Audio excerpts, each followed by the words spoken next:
जय श्री कृष्णा। नमस्कार दोस्तों, आज हम श्रीमद् भगवत गीता अध्याय 5 का हिंदी में सारांश सुनेंगे।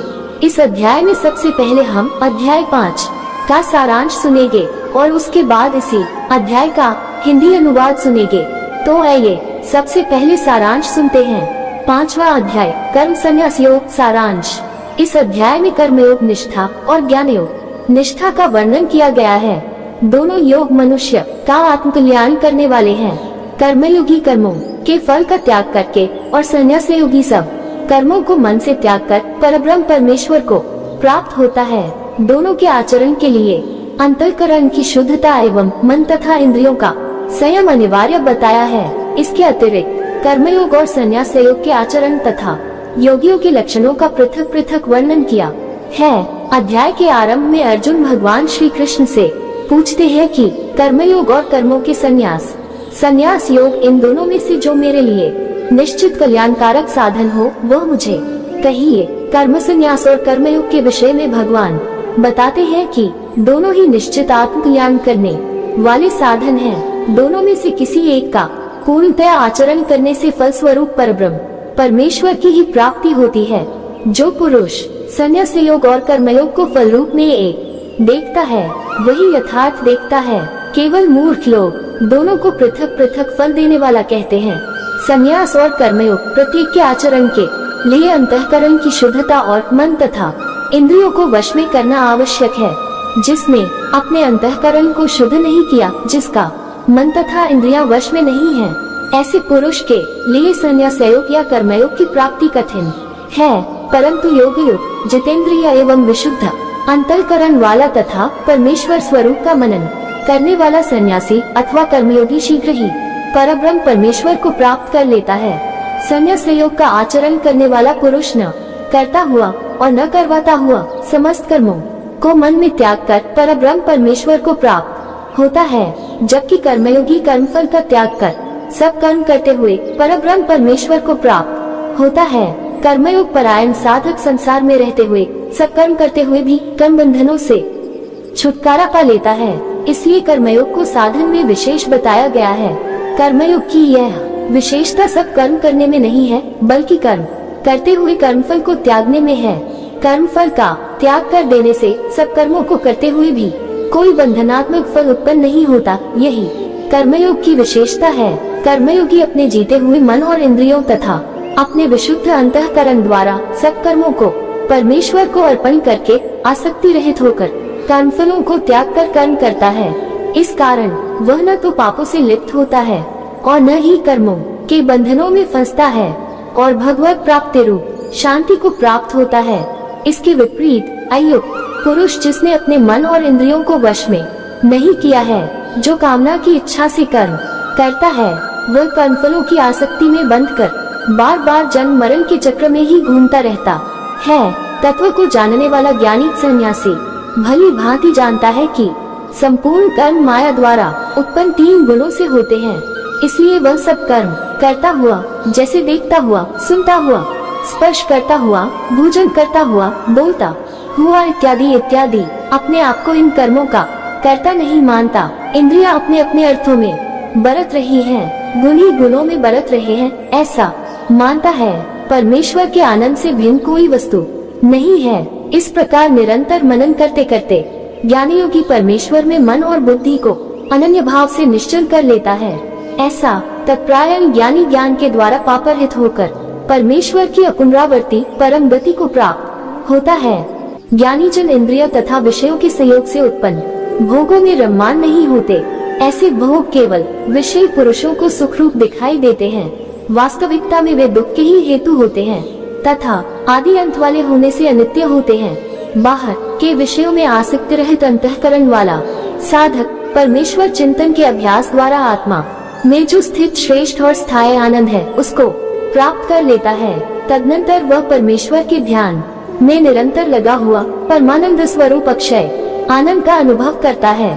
परमेश्वर मनुष्यों के न तो कर्तापन की, न कर्मों की और न ही कर्मफलों की रचना करते हैं तथा न ही किसी के पाप कर्म या शुभ कर्म को ग्रहण करते हैं। इस संसार में लोगों का ज्ञान अज्ञान द्वारा ढका हुआ है और इसी कारण सब अज्ञानी पुरुष संसार से मोहित होकर भ्रमित हुए कर्मों में आसक्त हुए विचर रहे हैं।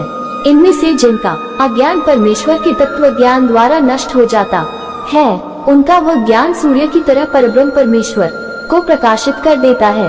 भगवान बताते हैं कि मेरा भक्त मुझको सब यज्ञों और तपों का भोक्ता, संपूर्ण लोकों के ईश्वर का भी ईश्वर तथा संपूर्ण भूत प्राणियों का नित्य बंधु समझकर मुझ परम शांति रूप परमेश्वर को प्राप्त होता है। अभी तक आप अध्याय 5 का सारांश सुन रहे थे। अब आइए अध्याय 5 का हिंदी अनुवाद सुनते हैं। अर्जुन बोले, हे श्री कृष्ण, आप संपूर्ण कर्मों के संन्यास की और फिर कर्मयोग की प्रशंसा करते हैं। इन दोनों में से जो एक साधन मेरे लिए निश्चित रूप से कल्याणकारक है, उसे कहिए। श्री कृष्ण भगवान बोले, कर्म संन्यास और कर्मयोग दोनों में से कर्म संन्यास की अपेक्षा निष्काम कर्मयोग में कुछ विशेषता है। जो पुरुष न किसी से द्वेष करता है और न ही किसी की आकांक्षा इच्छा करता है, उसे सदैव सन्यासी ही समझना चाहिए, क्योंकि राग द्वेषादि द्वंद्वों से रहित पुरुष सुखपूर्वक संसार बंधन से पूर्णतया मुक्त हो जाता है। सन्यास और कर्मयोग को मूर्ख लोग ही अलग अलग कहते हैं, न कि ज्ञानी जन, क्योंकि दोनों में से एक का भी अच्छी प्रकार से आचरण करने वाला पुरुष दोनों के फलस्वरूप परमेश्वर को प्राप्त करता है। जो स्थान ज्ञान योगियों द्वारा प्राप्त किया जाता है, वही स्थान कर्मयोगियों द्वारा भी प्राप्त किया जाता है। इसलिए जो पुरुष इन दोनों को एक देखता है, वही यथार्थ देखता है। हे अर्जुन, योग के बिना संन्यास प्राप्त करना कठिन है, परंतु भगवत स्वरूप का मनन करने वाला योगयुक्त पुरुष शीघ्र ही परब्रह्म परमेश्वर को प्राप्त हो जाता है। जो योगी विशुद्ध अंतःकरण वाला है, आत्मसंयमी तथा जितेंद्रिय है, वह सब भूत प्राणियों की आत्मा को अपनी ही आत्मा के समान मानता है। ऐसा योगयुक्त पुरुष कर्म करता हुआ भी कर्मों से लिप्त नहीं होता। तत्व को जानने वाला ज्ञानयोगी तो देखता, सुनता, स्पर्श करता, सूंघता, भोजन करता, गमन करता, सोता, श्वास लेता, बोलता, त्यागता, ग्रहण करता तथा आँखों को खोलता और मूंदता, ये सभी कार्य करता हुआ इंद्रियां अपने अपने अर्थों में बरत रही हैं। ऐसा समझकर निसंदेह ऐसा मानता है कि वह कुछ भी नहीं करता। जो पुरुष सभी कर्मों को परमात्मा में अर्पण करके और आसक्ति को त्याग कर कर्म करता है, वह पुरुष पाप कर्मों से अलिप्त रहता है। जैसे कमल का पत्ता जल में रहते हुए भी जल से लिप्त नहीं होता। कर्मयोगी केवल इंद्रिय, मन, बुद्धि तथा शरीर द्वारा आसक्ति को त्याग कर आत्मा की शुद्धि के लिए कर्म करता है। कर्मयोगी कर्मों के फल का त्याग करके भगवत प्राप्ति रूप अचल शांति को प्राप्त होता है। और अयुक्त सकामी पुरुष कामना की प्रेरणा से कर्मफल में आसक्ति के कारण कर्मों के बंधन में पड़ता है, जिसका अंतःकरण उसके वश में है। ऐसा सन्यासी न करता हुआ और न ही करवाता हुआ सभी कर्मों को मन से त्याग कर नवद्वारों वाले शरीर रूपी घर में आनंद पूर्वक परमात्मा के स्वरूप में स्थित रहता है। परमेश्वर न तो मनुष्यों के कर्तापन की, न कर्मों की और न ही कर्मफल के संयोग की रचना करते हैं, परंतु प्रकृति के 3 गुण ही ये सब कार्य करते हैं। सर्वव्यापी परमेश्वर न किसी के पाप कर्म और न ही किसी के शुभ कर्मों को ग्रहण करता है, लेकिन अज्ञान द्वारा ज्ञान ढका हुआ होने से सभी अज्ञानी जीव मोहित हो रहे हैं।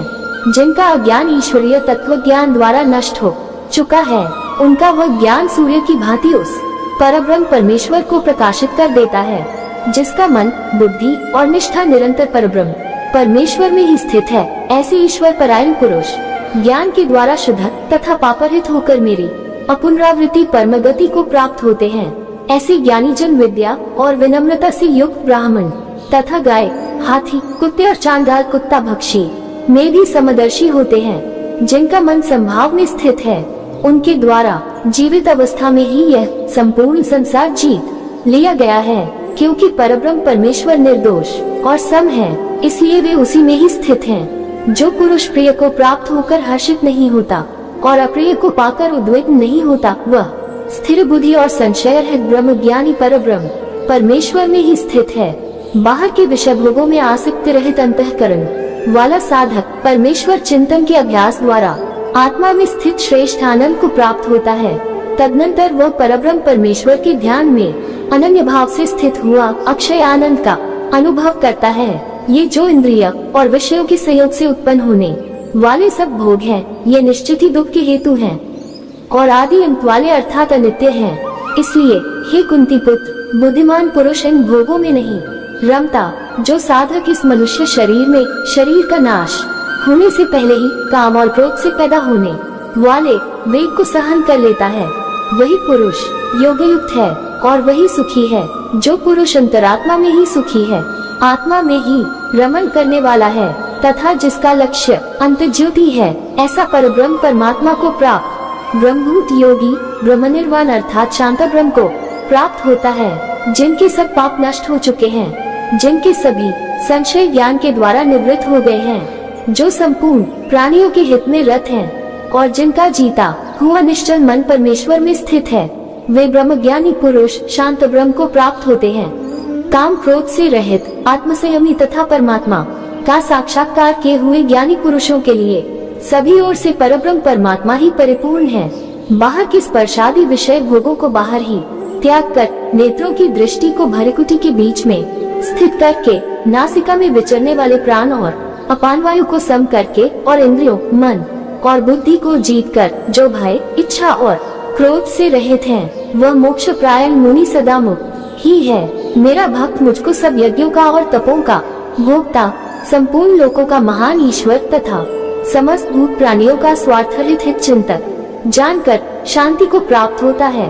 इस प्रकार कर्म संन्यास योग 5वां अध्याय संपूर्ण हुआ। अब इसी के साथ विदा लेते हैं। कल फिर इससे अगला अध्याय लेकर हाजिर होंगे। तब तक सभी को जय श्री कृष्णा जी।